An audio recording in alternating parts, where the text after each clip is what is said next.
ಮುಗ್ದೋಯ್ತು, ಎಲ್ಲ ಮೋಸ ಮಾಡಿದ್ರು.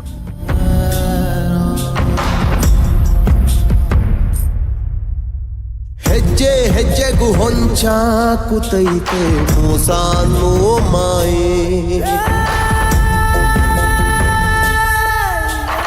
ಗೆಜ್ಜೆ ಕಟ್ಟಿ ಕುಣಿದಾಡುತ್ತೈತೆ ಸಾವು ಎಂಬೋ ಛಾಯೆ.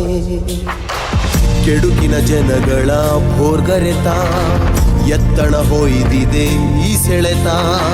ಬದುಕಿನ ಬವಣೆಯ ಈ ತಿರುಳ ತಿಳಿದವರಾರೋ ಮರುಳ, ತಿಳಿದವರಾರೋ ಮರುಳ.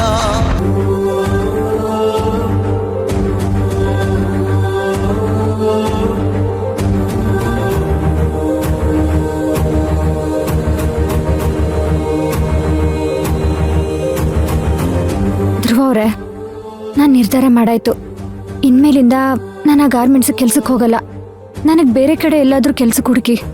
ನೀನ್ ಮಾತ್ರ ಅಲ್ಲ, ಇಷ್ಟೆಲ್ಲ ಆದ್ಮೇಲೆ ಧ್ರುವಾನು ಅಲ್ಲಿ ಕೆಲ್ಸಕ್ಕೆ ಹೋಗೋದು ಬೇಡ.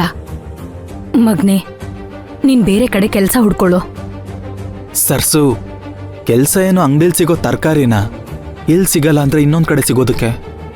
ನೋಡು ಸರ್ಸು, ಮೈನಾ ಅವ್ರಿಗೆ ಸಾಲಗಳಿವೆ, ಮನೆಗೆ ಹಣ ಕಳಿಸ್ಬೇಕು. ಅದ್ರಲ್ಲಿ ಬೇರೆ ಅವ್ರ ಅಕ್ಕನ ಮದ್ವೆ ಬೇರೆ ಹತ್ರ ಬಂದಿದೆ, ಖರ್ಚುಗಳು ಜಾಸ್ತಿ ಇರುತ್ತೆ. ಈ ಸಮಯದಲ್ಲಿ ಕೆಲಸ ಬಿಟ್ಟು ಕೆಲಸ ಹುಡ್ಕೊಂಡು ಕೂತ್ಕೊಳ್ಳೋದು ನನ್ಗೆ ಯಾಕೋ ಸರಿ ಅನ್ನಿಸ್ತಾ ಇಲ್ಲ. ಧ್ರುವ ಅವರೇ, ಇಲ್ಲಿ ಕೆಲಸ ಬಿಡ್ತಿದ್ದಂಗೆ ಇನ್ನೊಂದ್ ಕಡೆ ಕೆಲಸ ಸಿಗ್ಬೋದೇನೋ, ಯಾರಿಗ್ ಗೊತ್ತು? ಹಾಗಾದ್ರೆ ಒಳ್ಳೇದೇ ಮೈನಾ ಅವ್ರೆ. ಆದ್ರೆ ಅಕಸ್ಮಾತ್ ನಿಮಗೆ ಕೆಲಸ ಸಿಗ್ಲಿಲ್ಲ ಅಂದ್ರೆ ಅವಾಗೇನ್ ಮಾಡ್ತೀರಾ?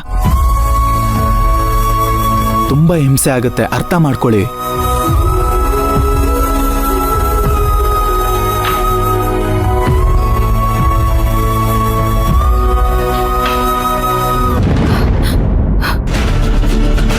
ನಿನ್ ತಲೆ ಮೇಲೆ ಕಲ್ಲು ಹಾಕಕ್ ಬಂದವ್ರ ಹತ್ರ ಸಂಬಳಕ್ಕೆ ಕೈ ಚಾಚ್ಕೊಂಡು ನಿಂತ್ಕೋತೀಯಾ? ಯಾಕೋ ನಾಚಿಕೆ ಆಗಲ್ವಾ ನಿಂಗೆ? ಸ್ವಾಭಿಮಾನ ಅನ್ನೋದಿಲ್ವೇನೋ ನಿನ್ಗೆ?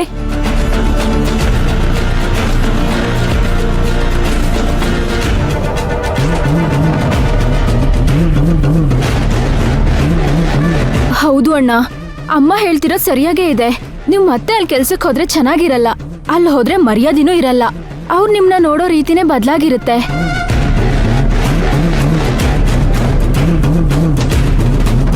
ಬೇಡ ಮಗ್ನೆ, ಈ ಕೆಲ್ಸಕ್ಕೆ ಹೋಗೋದು ಬೇಡ. ಒಂದ್ ವೇಳೆ ನೀನ್ ಹೋದ್ರು ಅವ್ರು ನಿನ್ನ ಸೇರ್ಸ್ಕೋತಾರಂತ ಏನ್ ಗ್ಯಾರಂಟಿ? ಅದಕ್ಕೆ ಹೇಳ್ತಾ ಇದ್ದೀನಿ, ನನ್ ಮಾತ್ ಕೇಳು. ಸರಿ ಸರ್ಸು, ನೀನ್ ಹೇಳ್ದಾಗೆ ನಾನ್ ಕೆಲ್ಸಕ್ಕೆ ಹೋಗಲ್ಲ. ನಾನು ಅನ್ಬೇಡ, ನಾವು ಕೆಲ್ಸಕ್ಕೆ ಹೋಗಲ್ಲ ಅಂತ ಹೇಳು. ಅದೇನೋ ಸರಿ ಸರ್ಸು, ಆದ್ರೆ ಪಾಪ ಮೈನಾ ಅವ್ರ ಅಕ್ಕನ ಮದ್ವೆ ಹತ್ರ ಬರ್ತಾ ಇದೆ, ಖರ್ಚುಗಳು ಸಿಕ್ಕಾಪಟ್ಟೆ ಜಾಸ್ತಿ ಇರುತ್ತೆ. ಅವರು ಅದನ್ನೆಲ್ಲ ಹೇಗೆ ಹ್ಯಾಂಡಲ್ ಮಾಡ್ತಾರೆ ನನ್ಗಂತೂ ಗೊತ್ತಾಗ್ತಿಲ್ಲ.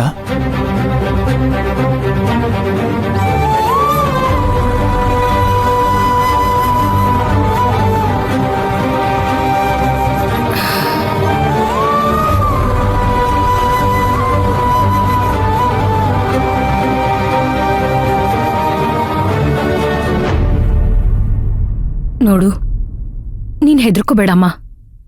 ನನ್ನ ಹತ್ರ ಅಲ್ಪ ಸ್ವಲ್ಪ ಒಡವೆ ಇದೆ, ಅದನ್ ಮಾರ್ಬಿಟ್ಟು ನಿಮ್ಮ ಅಕ್ಕನ್ ಮದ್ವೆ ಮಾಡೋಣ.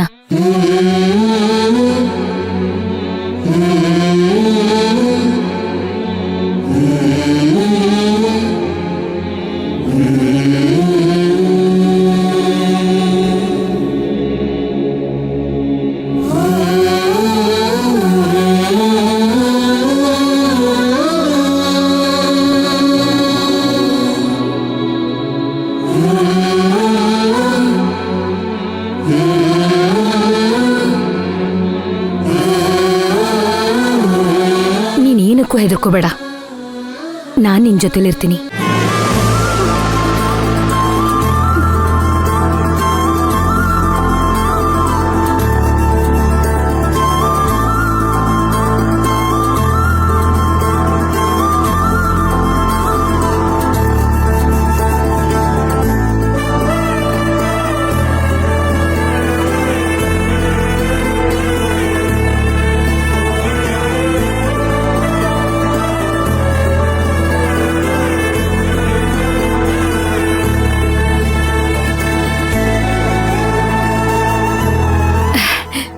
ನೋಡಮ್ಮ, ನೀನು ನನ್ನ ಮನೆ ಸೊಸೆ ಆಗೋಳು, ನನ್ನ ಮನೆ ಮಗಳ ಥರ.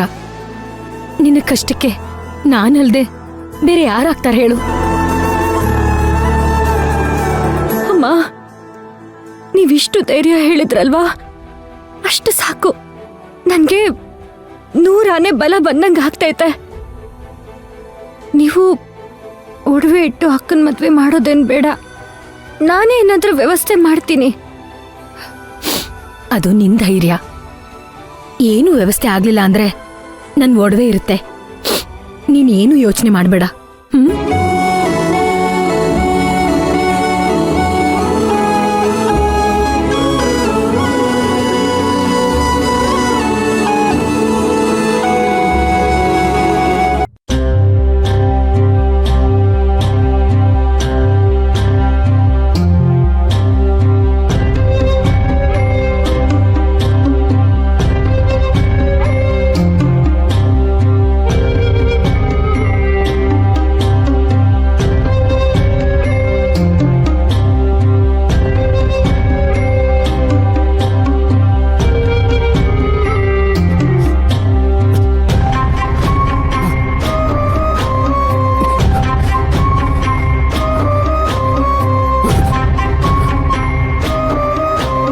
ಬಿಡಲ್ಲ,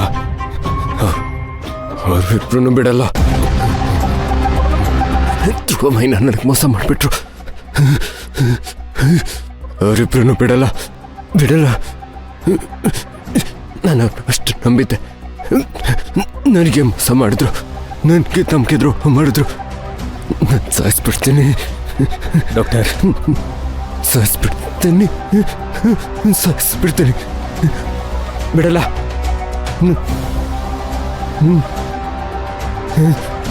ಬಿಡಲ್ಲ,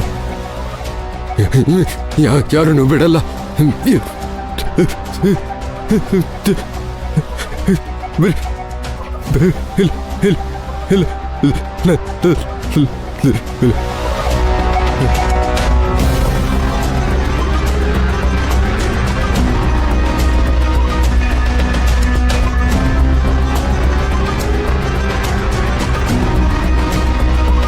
ನೀವೇನು ಟೆನ್ಷನ್ ಮಾಡ್ಕೋಬೇಡಿ, ಅವರಿಗೆ ಇಂಜೆಕ್ಷನ್ ಕೊಟ್ಟಿದ್ದೀನಿ, ಸ್ವಲ್ಪ ರೆಸ್ಟ್ ಮಾಡಲಿ. ಡಾಕ್ಟರ್, ನನ್ನ ಮಗ ಯಾಕೆ ಈ ರೀತಿ ನಡ್ಕೋತಾ ಇದ್ದಾನೆ? ಇದನ್ನು ನಮ್ಮ ಮೆಡಿಕಲ್ ಟರ್ಮಲ್ಲಿ ಇಂಟರ್ಮಿಡಿಯೇಟ್ ಎಕ್ಸ್ಪ್ಲೋಸಿವ್ ಡಿಸಾರ್ಡರ್ ಅಂತ ಕರೀತಾರೆ. ಮೆಂಟಲಿ ಡಿಸ್ಟರ್ಬ್ ಆದಾಗ ಈ ಥರ ಆಗುತ್ತೆ. ಆ ಸಮಯದಲ್ಲಿ ಅವ್ರ ಮೇಲೆ ಅವ್ರಿಗೆ ಕಂಟ್ರೋಲ್ ಇರಲ್ಲ.